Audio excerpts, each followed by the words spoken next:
భద్రాద్రి కొత్తగూడెం జిల్లాలోని భద్రాచలం శాసనసభ నియోజకవర్గం మాజీ శాసనసభ్యురాలు శ్రీమతి కుంజా సత్యవతి గారి మృతి పట్ల ఈ సభ తీవ్ర సంతాపాన్ని వ్యక్తం చేస్తూ శోకార్దులైన వారి కుటుంబ సభ్యులకు తన ప్రగాఢ సానుభూతిని తెలియజేస్తున్నది.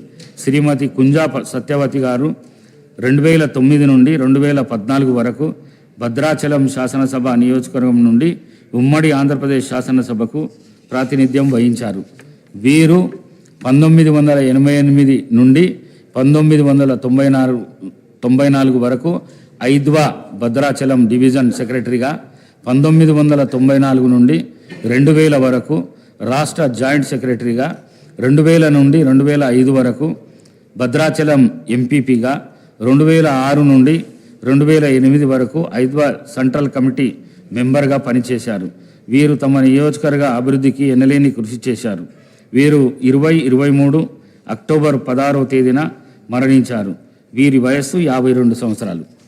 శ్రీయుతులు రామన్న గారి శ్రీనివాసరెడ్డి, శ్రీ కొప్పుల హరీశ్వర్ రెడ్డి మరియు శ్రీమతి కుంజా సత్యవతి గారుల ఆత్మకు శాంతి చేకూరేందుకు 2 నిమిషాలు పాటు మౌనం పాటిస్తాం.